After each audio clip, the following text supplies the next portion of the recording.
হিন্দু ধৰ্মত বুদ্ধ পূৰ্ণিমাৰ বিশেষ তাৎপৰ্য আছে। এই দিনটোত গা ধুই দান কৰিলে শুভ ফল পোৱা যায়।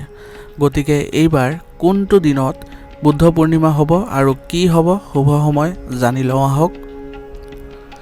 হিন্দু ধৰ্মত অমাৱস্যা আৰু পূৰ্ণিমা দুয়োটা তাৰিখৰ বিশেষ তাৎপৰ্য আছে।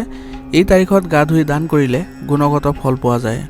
ভগৱান সত্যনাৰায়ণৰ বাবে এই দিনটোত ব্ৰত ৰখা পৰম্পৰা আছে। যিসকল ব্যক্তিয়ে ভগৱান সত্যনাৰায়ণক পূজা কৰে তেওঁৰ কাহিনী আবৃত্তি কৰি পূৰ্ণিমাৰ দিনা ভগৱানক কল তুলসী পাত আদি আগবঢ়ায় তেওঁৰ পৰিয়ালত সদায় সুখ আৰু সমৃদ্ধি থাকে। এতিয়া জানো আহক পূৰ্ণিমাৰ তাৰিখ আৰু গা ধোৱা আৰু দানৰ বাবে শুভ সময়সমূহ। বুদ্ধ পূৰ্ণিমাৰ তিথিৰ আৰম্ভণি হ'ব 22 মে 2024 তাৰিখে সন্ধিয়া 7:47 পৰা আৰু পূৰ্ণিমা তিথিৰ অন্ত পৰিব 23 মে 2024 তাৰিখে সন্ধিয়া 7:22। ব্ৰহ্ম মুহূৰ্ত হৈছে 23 মে 2024 তাৰিখে পুৱা 4:04 পৰা 4:45 গা ধোৱা আৰু দানৰ বাবে উপযোগী হ'ব। ইয়াৰ বাহিৰেও এই পূৰ্ণিমা বিশেষভাৱে বুদ্ধ পূৰ্ণিমা হিচাপে পালন কৰা হ'ব। বুদ্ধ ধৰ্মত এই দিনটোৰ অতি গুৰুত্ব আছে, কাৰণ গৌতম বুদ্ধৰ জন্ম আজিৰ দিনটোতে হৈছিল। লগতে আজিৰ দিনটোতে ভগৱান গৌতম বুদ্ধই 7 বছৰীয়া কঠোৰ তপস্যাৰ অন্তত বিহাৰৰ বোধগয়াৰ বোধি গছৰ তলত জ্ঞান লাভ কৰিছিল। ইয়াৰ উপৰিও ভগৱান গৌতম বুদ্ধৰ মহাপৰিনিৰ্বাণ অনুষ্ঠান অৰ্থাৎ তেওঁৰ জীৱনৰ শেষ দিনটো বহাগ মাহৰ পূৰ্ণিমাৰ দিনতে পালন কৰা হয়। এই বুদ্ধ পূৰ্ণিমাৰ দিনা গংগা বা অন্যান্য পবিত্ৰ নদীত স্নান কৰিলে গুণগত উপকাৰ পোৱা যায়। এই দিনটোত আপোনাৰ কাপোৰ, ধন, খাদ্য, ফল মূল দান কৰাটো অতি শুভ বুলি গণ্য কৰা হয়। ইয়াৰ উপৰিও এই দিনটোতে বাচন বৰ্তন, শস্য আৰু বগা কাপোৰ দান কৰাটো লাভজনক হয়।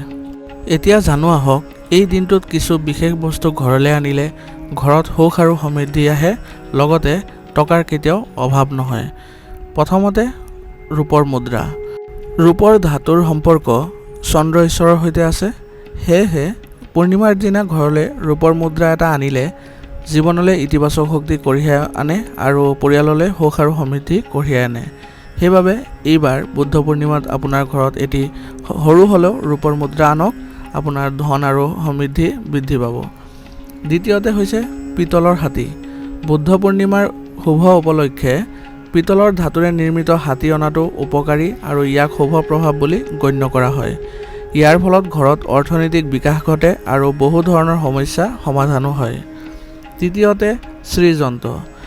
বুদ্ধ পূৰ্ণিমা তিথিৰ দিনা লক্ষ্মী দেৱীক পূজা কৰাৰো পৰম্পৰা আছে। আপোনালোকক কওঁ যে তেওঁলোকক সন্তুষ্ট কৰিবলৈ শ্ৰীযন্ত্ৰৰ পূজাও গুৰুত্বপূৰ্ণ বুলি গণ্য কৰা হয়। এনে পৰিস্থিতিত পূৰ্ণিমা তিথিত শ্ৰীযন্ত্ৰক আপোনাৰ ঘৰলৈ আনিব। ইয়াৰ দ্বাৰা আৰ্থিক সমস্যা দূৰ হ'ব আৰু লগতে সুখ আৰু সমৃদ্ধি বৃদ্ধি পাব। চতুৰ্থতে হৈছে গৌতম বুদ্ধৰ মূৰ্তি। বাস্তুশাস্ত্ৰ আৰু ফেংচুইত কোৱা হৈছে যে গৌতম বুদ্ধৰ প্ৰতিমূৰ্তি থকা ঘৰটোত সদায় ধনাত্মক শক্তিৰ প্ৰৱাহ থাকে। ইয়াৰ দ্বাৰা পৰিয়াললৈ সুখ আৰু সমৃদ্ধি কঢ়িয়াই আনে আৰু ভাগ্যৰ প্ৰচুৰতা আছে বুলি বিশ্বাস কৰা হয়। এতিয়া জানো আহক ভাগ্যশালী ৰাশিসমূহৰ বিষয়ে। এইবাৰ বুদ্ধ পূৰ্ণিমাৰ দিনা গজালক্ষ্মী ৰাজযোগ গঠন হ'বলৈ গৈ আছে। বৃহস্পতি আৰু শুক্ৰৰ সংযোগ বৃষ ৰাশিত হ'বলৈ গৈ আছে, যাৰ বাবেই গজলক্ষ্মী ৰাজযোগ গঢ় লৈ উঠিছে। এই যুগ জ্যোতিষত অতি শুভ বুলি গণ্য কৰা হয়। গতিকে এই যুগ গঠনৰ ফলত কোনবোৰ ৰাশিৰ উপকাৰ হ'ব সেয়া জানি লওক। প্ৰথম ভাগ্যশালী ৰাশিটো হৈছে মেষ ৰাশি। এইবাৰ বুদ্ধ পূৰ্ণিমাৰ শুভ দিন উপলক্ষে মেষ ৰাশিৰ লোকে জীৱনত বিশেষ উপকাৰ লাভ কৰিব।